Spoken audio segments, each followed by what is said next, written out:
15 लाख का वादा हो या फिर 2 करोड़ रोजगार का वादा हो, उससे वैसे ही जैसे उनकी फाइलों में गांव के मौसम गुलाबी हैं, मगर ये आंकड़े झूठे हैं, ये दावे किताबी है। हमें 2 करोड़ रोजगार नहीं चाहिए, हमें 1 करोड़ या 50 लाख में भी काम चल जाएगा, लेकिन आप कम से कम अपने किए वादे पूरे तो करें। फर्क क्या है? आप इधर उधर की बात करिए, ये बताइए कि कारवां कैसे लूटा। तो फिर हमें समझ में नहीं आता है कि प्रधानमंत्री किस आधार पे कह रहे हैं कि मुसलमान 4 बच्चे पैदा करें। It's merely a hated comment. और अगर इन्फिल्ट्रेशन हो भी रहा है तो इन्फिल्ट्रेशन किस बुनियाद पे हो रहा है? इसका मतलब हमारे बॉर्डर सिक्योर नहीं है और 10 साल से आप सरकार में है। कैसे रोहिंग्या मुसलमान या कोई मुसलमान अंदर आ रहा है? It's a question upon your governance that the defence is so weak that people are penetrating into the borders of the country. तो मुसलमानों के खिलाफ जो हेट्रेड है, जो मुसलमानों को गिल्टी माना जाता है पार्टीशन का without any cause trace out करे हुए, उसको उन्होंने फिर से सेंटिमेंट्स वापस जगाए। आप सोच सकते हैं किसी देश की मेजॉरिटी को माइनॉरिटी से खतरा हो। क्या नाम है आपका?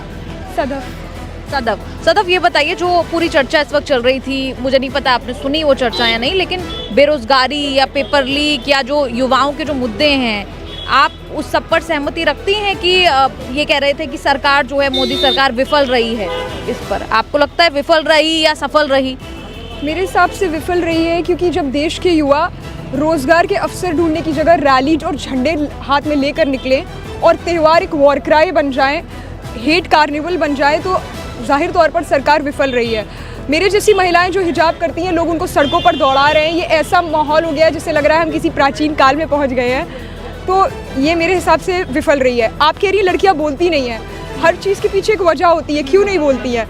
स्मृति ईरानी ने जिस तरह से एक सोनिया गांधी जैसे स्टैचर की महिला को पार्लियामेंट में पुल डाउन किया, उसके बाद आपको लगता है कि आम महिलाएं बोलने की हिम्मत करेंगी? प्रियंका गांधी को कहा कि जब वो पॉलिटिक्स में मतलब पॉलिटिकल रैलीज करती हैं तो साड़ी पहन के निकलती हैं और जब बाहर जाती हैं तो जीन्स पहनती हैं। तो क्या पता आप अभी इंस्टाग्राम पे मेरा अकाउंट सर्च करें इसके बाद कि ये कहाँ क्या पहनती है, इस तरह की चीज़ें। सो इट्स वेरी एविडेंट कि क्यों नहीं महिलाएं बोलती हैं। उनका कैरेक्टर असैसिनेशन, जब भी पॉलिटिक्स में महिला सामने आती है, उनका कैरेक्टर असैसिनेशन हम देखते हैं। कोई भी पार्टी, चाहे कोई भी पार्टी हो, जब वो ऑपोजिशन का पार्ट है तो वो बहुत सुहावने नारे लगाती है कि हम महिला सशक्तिकरण के बारे में बात करेंगे, लेकिन जैसे ही वो सरकार में आती है उसके मुंह पर एक चुप्पी आ जाती है। लगता है कि आज जो मोदी सरकार वादे कर रही है या फिर पिछले 10 साल में 5 साल में जो वादे किए हैं वो सरकार में आने के बाद वो भूल गई वो वादे, ऐसा आपको लगता है? क्योंकि अभी आप जिक्र कर रही थी एक बात का। मेरे हिसाब से देश की सारी जनता को 5 किलो राशन मिलेगा और देश की जो संपत्ति है उस पर केवल 2 लोगों का अधिकार है। It is what I have seen through past 10 years। 15 lakh का वादा हो या फिर 2 करोड़ रोजगार का वादा हो, उससे वैसे ही जैसे उनकी फाइलों में गाँव के मौसम गुलाबी हैं, मगर ये आंकड़े झूठे हैं, ये दावे किताबी है। कोई डेटा नहीं आया, सेंसस नहीं निकाला, तो आपको पता है कि कितने सफल होंगे। मैं अगर स्टैटिस्टिकल ग्राउंड्स पर हम बात करें, I have no hopes. I just hope if they are re-elected, they introspect on their previous records। वो सोचें कि उन्हें क्या करना है और उस हिसाब से काम करें, लेकिन उम्मीद की कोई किरण तो नज़र नहीं आती है। हमें 2 करोड़ रोजगार नहीं चाहिए, हमें 1 करोड़ या 50 लाख में भी काम चल जाएगा, लेकिन आप कम से कम अपने किए वादे पूरे तो करें। लोग ट्रेन में बैठ करके इतनी दूर से सफ़र करके परीक्षाएं देने आते हैं और परीक्षा के पेपर निरंतर लीक हो रहे हैं। उसके बाद की जो निराशा है, जो विफलता है युवाओं में, वो आपको दिख रही है। बिल्कुल देश एक विकल्प ढूंढ रहा है। और प्रीवियस इलेक्शंस में भी 2019 में ऑल्दो एनडीए गवर्नमेंट री इलेक्ट हुई थी, लेकिन आपने देखा होगा कि नोटा के जो स्टैट्स आए थे कि बहुत से लोगों ने नोटा पे बटन दबाया, तो उसका एक वैलिड रीज़न यही था कि people are devoid of any hope, उनको कोई होप नज़र ही नहीं आ रही है। और जब भी हमने देखा है कि सरकार अपनी अचीवमेंट से बात करने की जगह ऑपोजिशन पर अटैक करने की एक पॉलिसी फॉलो करती है, तो जिसके पास अपने खुद के मेरिट पर बात करने के लिए कुछ होगा कंस्ट्रक्टिवली, तो वो फिर क्रिटिसिज्म में इंगेज नहीं करेगा। लेकिन सरकार ऐसा कहती है क्योंकि उन्होंने 40 लोगों को मारा है तो अगर हम 60 को मार रहे हैं तो बुरा नहीं है। अब उन्होंने 40 को भी मारा है तो हम भी 60 को मारे, तो फिर आप में फ़र्क क्या है? आप इधर उधर की बात करिए, ये बताइए कि कारवां कैसे लूटा। आप अपनी बात नहीं करें, आप कह रहे हैं 60 साल से ये हो रहा था, ऐसा हो रहा। आपने सुना प्रधानमंत्री मोदी ने अभी एक रैली में मुस्लिमों के लिए कुछ कहा, मुसलमानों के लिए कुछ कहा, मनमोहन सिंह का वहाँ जिक्र हुआ, उस बारे में आपका क्या कहना है? मनमोहन सिंह जी के बारे में तो मेरा केवल इतना ही कहना है, because I won't defend any party here. उन्होंने कहा था कि history would be kinder to me than the contemporary media and the economical data indicates so. जो इकोनॉमिकल अर्थव्यवस्था पर जब भी बात होती है तो वो काफ़ी क्लियर है। और जहाँ तक की बात रही मुसलमानों की, तो अगर हम सेंसस की बात करें 1991 से लेकर 2001 के सेंसस की और 2001 के सेंसस से लेकर 2011 के सेंसस की, तो जो ग्रोथ रेट ऑफ पॉपुलेशन है वो मुस्लिम्स का डिक्लाइन हिंदूज से ज़्यादा है। और आप ये कह रहे हैं कि 4 बच्चे पैदा कर रहे हैं, हेटरेट सो कर रहे हैं, इस पर बात ही नहीं होनी चाहिए कि किसकी ग्रोथ रेट कितनी इंक्रीज कर रही है, लेकिन अगर बात भी हो रही है तो प्योर डेटा पर बात होनी चाहिए। और डेटा के अकॉर्डिंग डेटा यही इंडिकेट करता है कि जो नेशनल एवरेज था 3.8 का डिक्लाइन था 2 दशक में, और उसमें मुस्लिम्स का डिक्लाइन 3.8 से ऊपर था। तो फिर मेरा हमें समझ में नहीं आता है कि प्रधानमंत्री किस आधार पे कह रहे हैं कि मुसलमान 4 बच्चे पैदा करें। It's merely a hated comment. और अगर इन्फिल्ट्रेशन हो भी रहा है तो इन्फिल्ट्रेशन किस बुनियाद पे हो रहा है? इसका मतलब हमारे बॉर्डर सिक्योर नहीं है और 10 साल से आप सरकार में है। कैसे रोहिंग्या मुसलमान या कोई मुसलमान अंदर आ रहा है? It's a question upon your governance that the defence is so weak that people are penetrating into the borders of the country. आप लोग जब आपस में बात करते हैं, क्या मन में आता है ये सुनकर?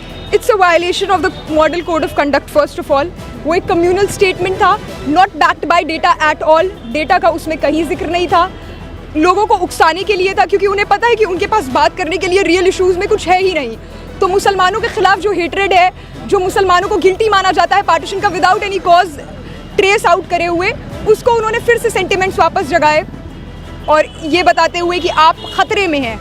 आप सोच सकते हैं किसी देश की मेजॉरिटी को माइनॉरिटी से खतरा हो, जबकि आप 80% पॉपुलेशन में हैं, आप काबिल हैं, आपके पास वो मेरिट है कि आप आगे बढ़ सकें, फिर भी आपको माइनॉरिटी से खतरा है। अच्छा, ये जो हाल में जब दोनों पार्टियों का, भाजपा हो या कांग्रेस, मैनिफेस्टो दोनों पार्टियों के आए, कांग्रेस पार्टी ने लगातार ये आरोप लगाया कि भाजपा के, बीजेपी के मैनिफेस्टो में रोजगार की कोई बात नहीं है, महंगाई की कोई बात नहीं है और कोई ठोस कदम उठाने की कोई जिक्र जो है वो नहीं किया गया है। दूसरी तरफ कांग्रेस का ये कहना है कि हमने तो अपने मैनिफेस्टो में रोजगार के लिए भी बात की है, हमने महंगाई के लिए भी बात की है, पेपर लीक, पेपर आउटसोर्स नहीं होगा, इस तरह की भी बात कही है। आपको दम नज़र आता है या आपको लगता है कि भाई सत्ता में आने के बाद सब भूल ही जाते हैं? फिर मुझे ये तो लगता है कि रोज़गार के अवसर वो प्रोवाइड करेंगे और एलपीजी गैस सिलेंडर जहाँ पर उनकी स्टेट गवर्नमेंट्स आई हैं, वो नोट करा गया कि उनकी स्टेट गवर्नमेंट्स ने एफिशिएंटली काम किया है प्राइसेस रिड्यूस करने के ऊपर। वो कहीं ना कहीं एग्जाम्पल सेट करता है क्या कि उन्होंने राज्यों में किया है तो केंद्र में भी वो निभा सकते हैं इस बात? प्रेसिडेंस उन्होंने सेट किया है तो होपफुली वो निभाएंगे। और उनका जो प्राइस डबल, जिस तरह से पिछले 10 साल में प्राइस डबल हुआ है, यही अपने आप में एक इंडिकेटर है कि जो हम 60 साल की गवर्नमेंट को अटैक करते थे या 60 साल की गवर्नमेंट से हम निराश थे, तो वो 60 साल में जो हो रहा था वो केवल 10 साल में हो गया। जिस तरह से डॉलर के कंपैरिजन में रुपया आज वीक है, तो उस पर हमारी वित्त मंत्री कहती है कि ये रुपया वीक नहीं है, डॉलर स्ट्रांग हुआ है। मतलब कान इधर से नहीं उधर से पकड़े, एक ही बात है वो। पर मुझे लगता है कि हो सकता है कांग्रेस निभाए, क्योंकि उसने राज्यों में तो अपने वादे निभाए हैं और उम्मीद है कि वो निभाए शायद। लेकिन आपको ये भी लगता है कि दूसरा कोई ऑल्टरनेटिव नहीं है इसलिए कांग्रेस, या फिर कांग्रेस के दावे में वाकई दम है? देखिए, उनके दावों में तो दम है जो मुझे नज़र आ रहा है और जिस तरह से उन्होंने राज्य सरकारों में काम किया है। और दूसरा कोई ऑल्टरनेटिव इसलिए नहीं है क्योंकि कई उनके तो बैंक अकाउंट्स फ्रीज कर दिए गए थे कांग्रेस के, और बाकी कई पार्टीज़ के मुख्य लीडर्स को जेल में डाल दिया जाता है। देखिए, राजनीति ऐसा हम्माम है जहाँ सब नंगे हैं, चाहे वो लालू प्रसाद यादव जी हो या फिर वो शरद पवार जी हो या फिर वो अजीत पवार जी हो। तो अजीत पवार पार्टी में आ जाने से साफ नहीं हो जाते, भारतीय जनता पार्टी का हिस्सा बन जाने से साफ नहीं हो जाते। लेकिन निराशाजनक तौर पर ये देखा गया है कि विपक्ष से वॉशिंग मशीन कह रही है। हाँ, उसी तरह से जिस तरह से देखा गया है कि किसी भी व्यक्ति विशेष पर भी भाजपा इल्ज़ाम लगाती है, भारतीय जनता पार्टी इल्ज़ाम लगाती है, और उसके बाद जब वो उनकी पार्टी का हिस्सा बन जाते हैं तो फिर वो बिल्कुल साफ सुथरे हो जाते हैं। तो विंडिक्टिव पॉलिटिक्स नज़र आती है, बदले की राजनीति नज़र आती है उस भावना के साथ।